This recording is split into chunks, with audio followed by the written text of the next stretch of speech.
Poursuite de l'audiobook du livre de Ralph Challis, Le don de parler diverses langues. Chapitre 8. Analyse des 3 passages de Paul dans 1 Corinthiens 12.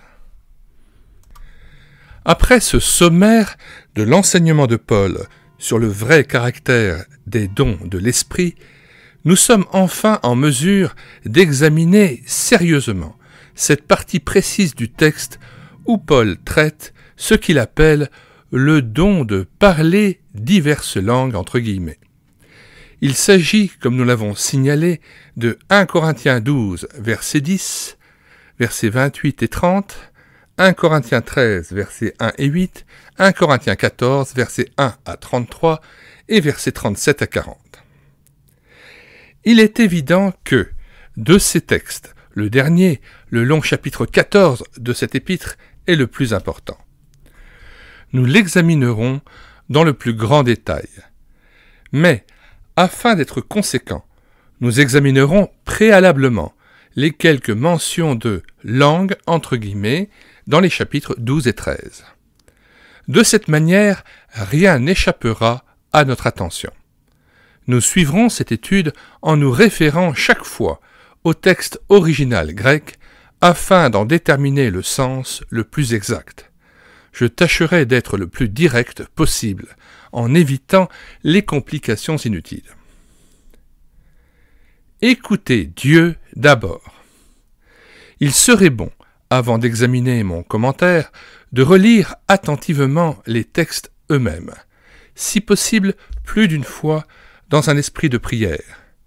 Il serait encore mieux de lire les 3 chapitres, 12, 13 et 14 de 1 Corinthiens d'affilée et en entier afin d'obtenir une vue d'ensemble et de saisir le sens général du passage, le but de l'argument, l'objectif essentiel de Paul.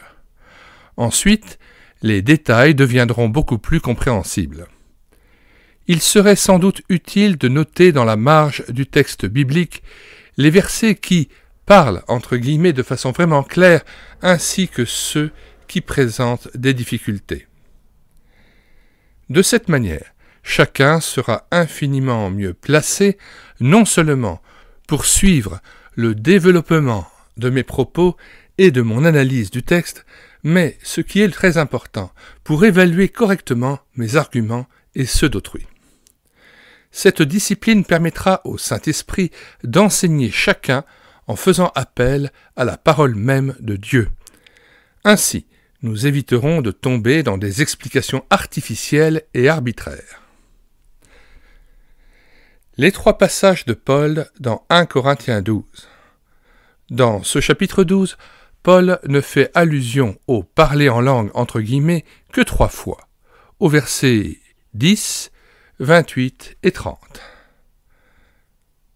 1 Corinthiens 12, versets 10 et 28. Au verset 7 à 10 et 28 à 30, Paul dresse 2 listes représentatives de dons spirituels, que l'on fera bien de comparer avec ces 2 autres listes parallèles, Romains 12, versets 3 à 8 et Éphésiens 4, versets 7 à 16. Regardons de près le vocabulaire employé par Paul dans ces 2 premières mentions. Verset 10. À un autre est donnée la diversité des langues, selon la version seconde, littéralement, à un autre des espèces de langues, en grec, géné, glosson. Verset 28. Dieu a établi dans l'Église ceux qui ont les dons de parler diverses langues. Selon le grec, Dieu a établi des espèces de langues, géné, glosson. Les mots « ceux qui ont les dons » n'existent pas dans le grec. Ainsi, le texte original emploie une formule identique dans les 2 cas. Signification de l'expression grecque « géné, glosson ».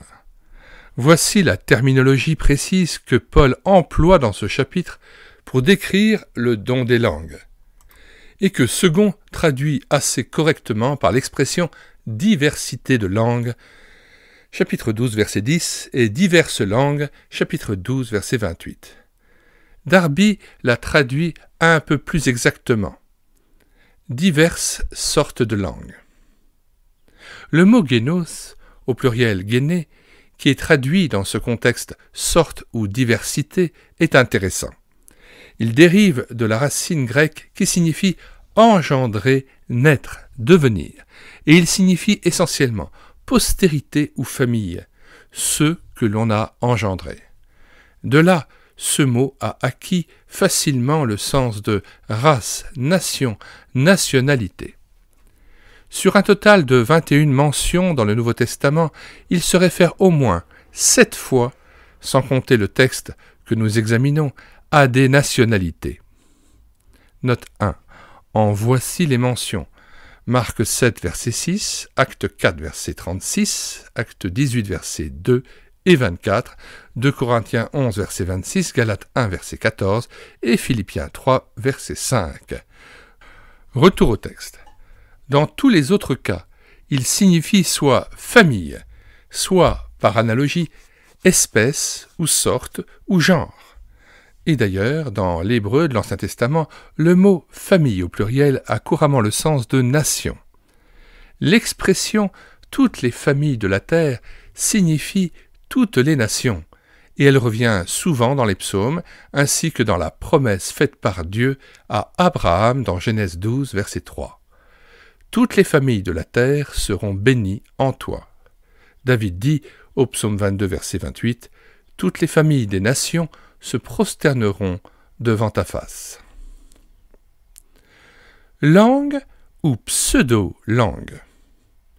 Ce n'est certainement pas pour rien que Paul emploie la locution généglosson pour décrire cette activité de l'esprit.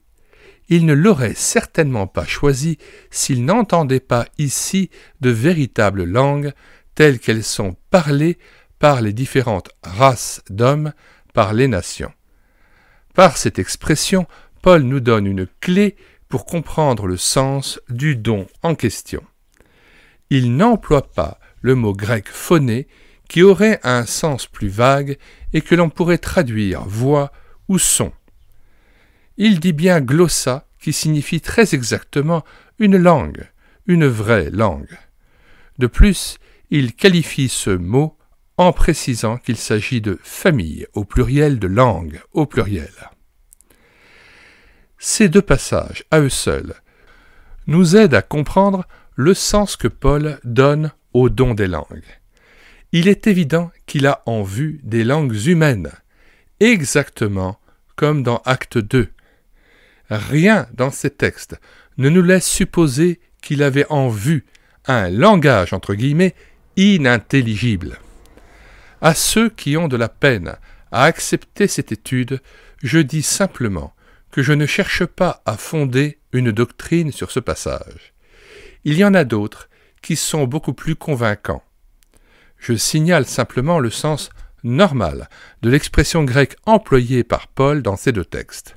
1 Corinthiens 12, versets 10 et 28. Il est certain qu'un lecteur grec de l'Antiquité, lisant ces paroles pour la première fois, ne penserait pas un instant qu'il s'agisse d'autre chose que d'une allusion à de véritables langues humaines, des familles, entre guillemets, ou sortes ou nationalités de langues, exactement comme le texte le dit. Autrement dit, l'Esprit de Dieu compte, parmi les dons qu'il fait à l'Église, celui de parler de véritables langues humaines, autres que celles de la communauté de notre appartenance. Il est évident que ce genre de don est infiniment plus utile à l'œuvre de Dieu qu'un langage inintelligible. Pourquoi langue, entre guillemets, au pluriel? Notre texte fait ressortir un autre point intéressant. Paul dit, chapitre 12, verset 10, « À un autre est donnée la diversité des langues. » Paul ne dit pas « langue » au singulier, mais « langue » au pluriel. Il ne dit pas non plus que ces langues sont distribuées parmi les membres de l'Église, mais qu'elles sont données à un individu, à un autre, entre guillemets, au singulier. Cela soulève une question d'une actualité brûlante. Plus que jamais, L'Église de Christ a besoin aujourd'hui d'hommes et de femmes sachant parler 2 ou plusieurs langues. Dans le contexte de l'évangélisation contemporaine qui dépasse les frontières nationales, le croyant qui est à la fois bilingue et rempli de l'esprit a un ministère d'une valeur inestimable. Il a une contribution unique et indispensable à apporter à la situation dans laquelle nous nous trouvons placés, que ce soit dans l'Église ou dans le monde. Nos frères dans les pays en voie de développement ont un besoin croissant d'aide de toutes sortes. La majorité des langues humaines souffrent d'une carence inexcusable de littérature chrétienne. Nous, en Europe, avec nos multiples versions de la Bible, nos concordances, nos grammaires et nos dictionnaires grecs, nos ouvrages d'édification et nos journaux d'information, nous sommes de véritables capitalistes spirituels entre guillemets en comparaison des jeunes églises d'Afrique et d'Asie. Par la radio, par la page imprimée, par les itinérances, par l'interprétation des prédications, nous pouvons aider l'Église à mettre en commun ses richesses spirituelles comme l'Église primitive de Jérusalem le faisait, même jusqu'au partage des biens matériels. Ne me dites pas que ce genre de ministère est moins spirituel entre guillemets que l'emploi d'une langue angélique entre guillemets dans un culte personnel ou qu'une expression inintelligible dans une rencontre de chrétiens. Nous sommes souvent moins réalistes que Dieu. Dieu vise avant tout l'évangélisation du monde, le salut des âmes et l'édification de son peuple par la croissance numérique et spirituelle de l'Église. Qu'avons-nous fait pour préparer les chrétiens de l'Ouganda, du Tchad, du Vietnam, du Cambodge à la fournaise de souffrance dans laquelle ils sont depuis des années? Avons-nous, pour excuse, le fait qu'ils habitent trop loin ou que nous ne connaissons pas leur langue? Si l'Église de Christ avait été davantage remplie de son esprit, elle aurait su fournir à ces pays une aide beaucoup plus efficace alors que les frontières étaient pleinement ouvertes à l'Évangile. À présent, notre responsabilité demeure. Seulement, la tâche est devenue infiniment plus difficile. Oui, je crois aux langues miraculeuses telles que nous les voyons dans Acte 2. Mais je crois tout autant aux langues des hommes de notre monde moderne, torturés par une méchanceté diabolique et toujours croissante.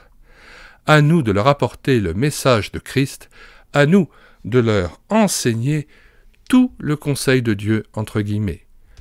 Et comment le faire si nous ne savons pas parler à leur cœur? Et comment pourrons-nous le faire sinon dans leur propre langue maternelle? Ce dernier miracle est en fait plus grand que le premier. Pourquoi en queue de liste?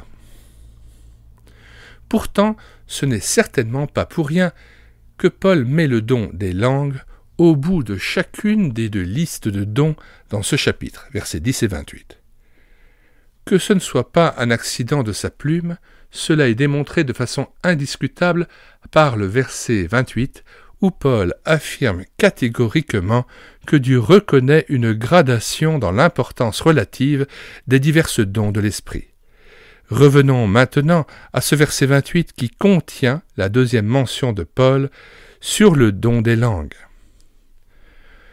Dieu a établi dans l'Église, dit-il, premièrement des apôtres, secondement des prophètes, troisièmement des docteurs, ensuite, puis, et, en dernier lieu, ceux qui ont le don de parler diverses langues.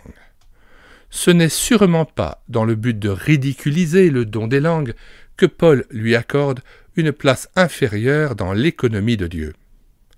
Loin de là, car il croit au véritable don des langues et l'inclut parmi les autres opérations de l'Esprit de Dieu. Seulement, il ne veut pas que les croyants de Corinthe attachent une importance exagérée à ce don. Il leur fait comprendre que ce n'est qu'un détail et d'une importance très relative parmi beaucoup d'autres choses qui doivent les préoccuper bien davantage. C'est pourquoi, juste après avoir établi le principe selon lequel Dieu reconnaît une gradation dans l'importance des différents dons spirituels, Paul résume son attitude par la phrase suivante « Aspirez aux dons les meilleurs ». Et cela, c'est un ordre. Celui donc qui aspire délibérément à ce qui est inférieur est coupable d'une désobéissance envers Dieu. Il est possible que Dieu ne lui accorde pas tout ce qu'il désire, mais c'est le devoir du disciple d'aspirer à ce qui est meilleur. 1 Corinthiens 12, verset 30. Tous parlent-ils en langue ? Voici maintenant la troisième mention de Paul du don des langues dans son chapitre 12. Il demande « Tous parlent-ils en langue ?» La forme grammaticale de cette phrase, avec l'emploi de la négation grecque « mais », exige une réponse négative. Cela équivaut en fait à affirmer que tous ne parlent pas en langue.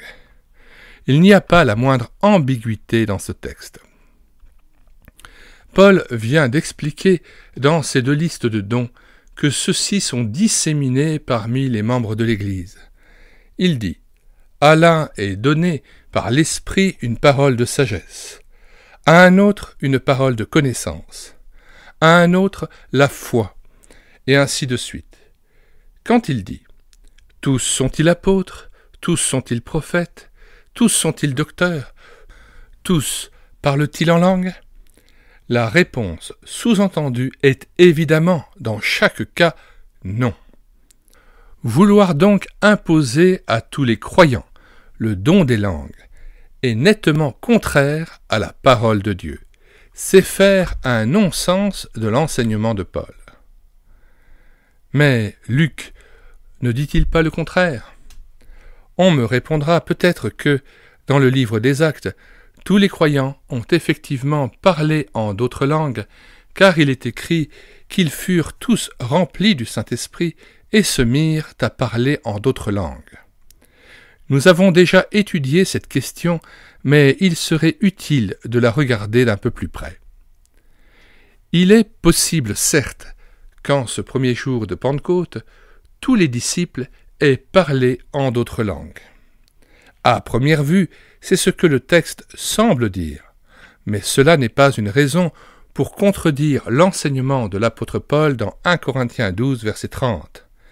La naissance de l'Église fut de toute façon un événement unique, et elle fut accompagnée de plusieurs phénomènes particuliers, y compris les langues semblables au feu et le grand bruit venant du ciel qui ne sont pas renouvelés.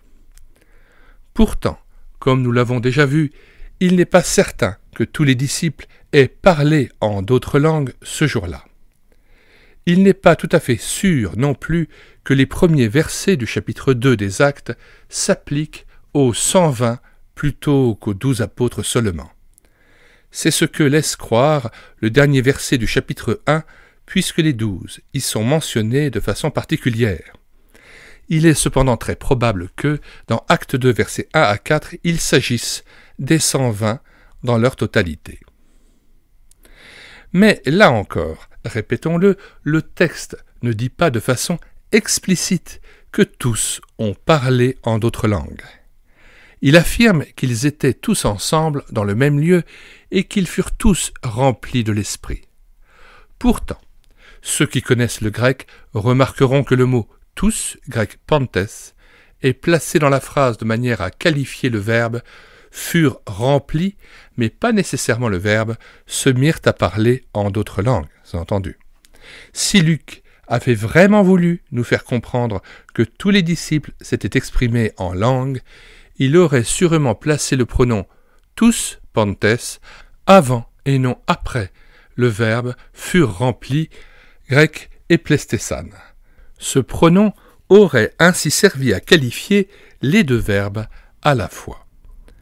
Ou bien, Luc aurait répété le mot « pantes » de manière à rendre explicite l'idée d'une expérience universelle en langue.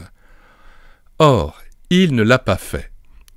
Il me semble que la manière la plus correcte de lire ce verset est la suivante. Ils furent tous remplis du Saint-Esprit, et ils, pas nécessairement tous, mais le groupe de disciples en général, les uns parlant peut-être pour les autres, se mirent à parler en d'autres langues.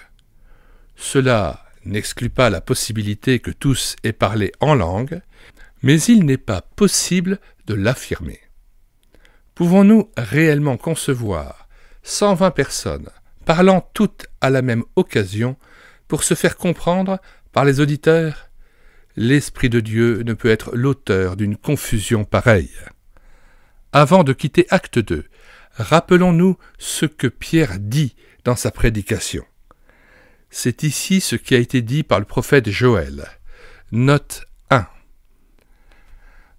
Acte 2, versets 16 à 21, Joël 2, versets 28 à 32. Mais Joël ne fait aucune allusion au parler en langues inconnues. Il ne parle que de prophétiser. Lisons donc ce passage de Joël 2, versets 28 à 32. « Après cela, je répandrai mon esprit sur toute chair. Vos fils et vos filles prophétiseront, vos vieillards auront des songes, et vos jeunes gens des visions.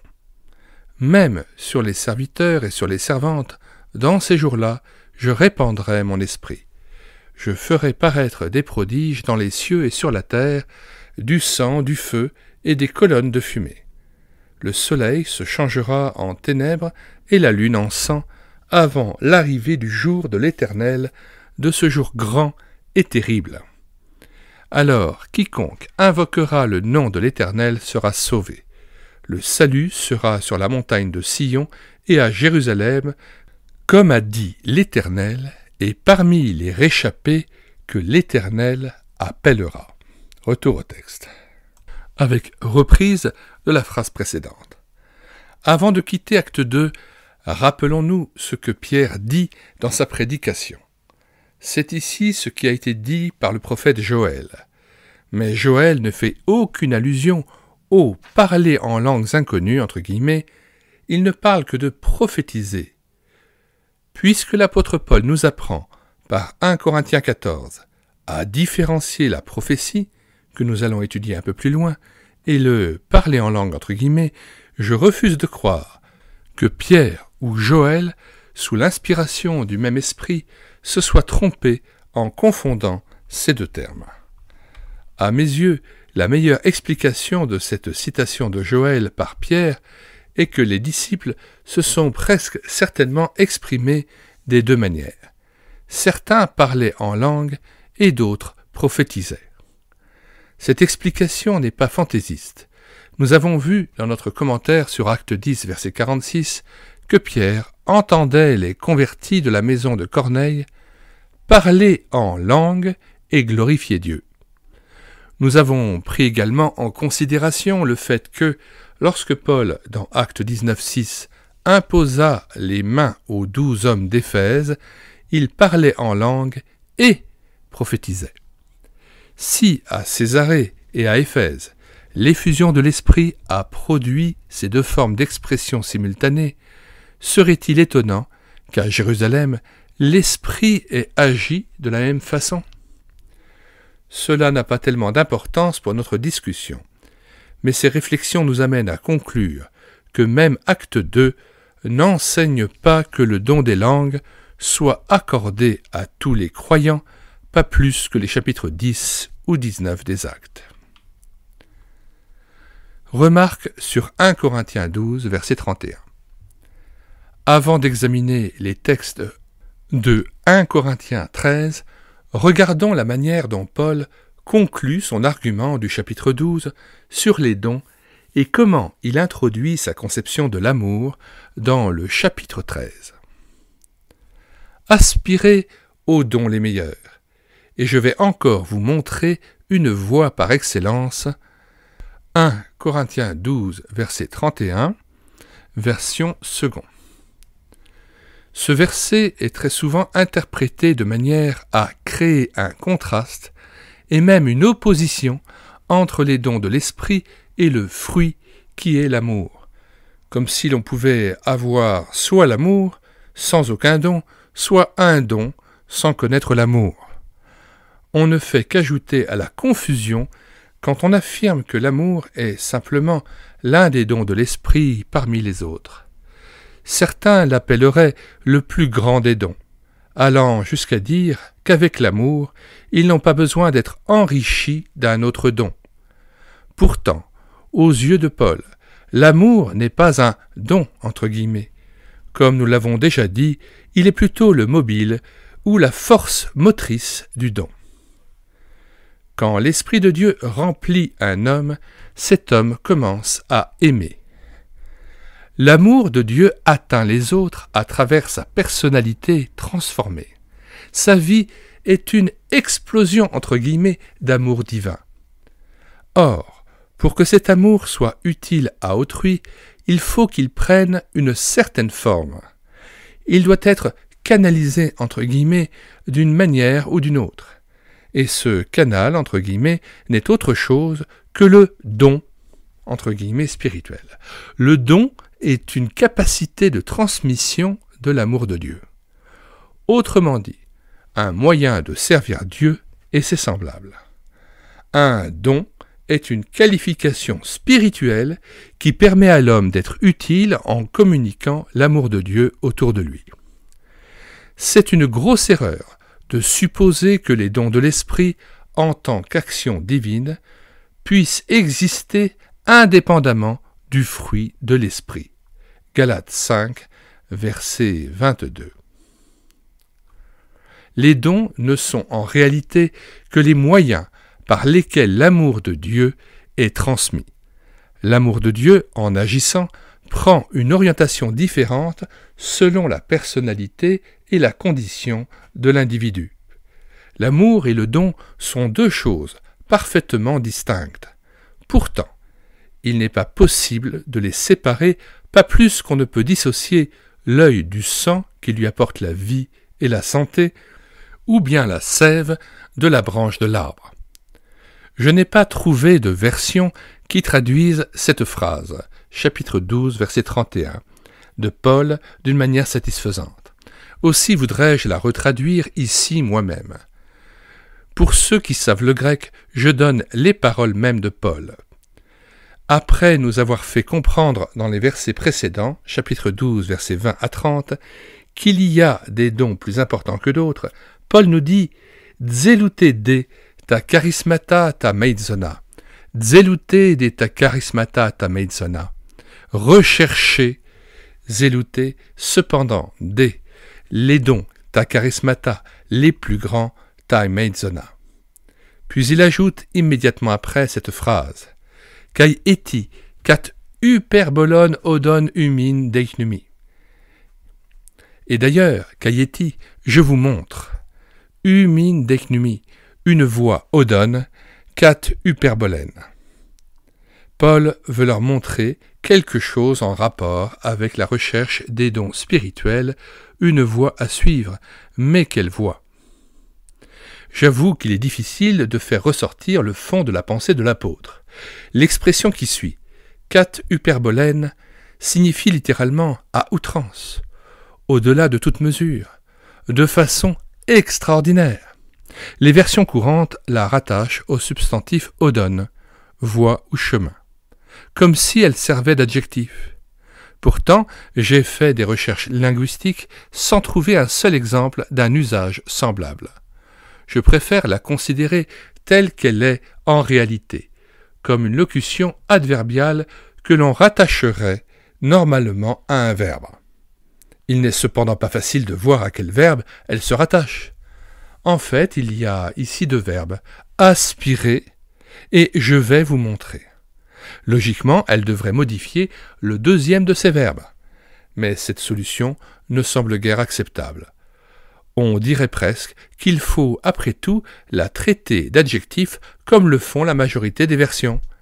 Je me demande pourtant si, du fait que les conjonctions kai eti et d'ailleurs lient les deux phrases si étroitement, nous ne pourrions pas rattacher ladite locution au premier verbe aspirer.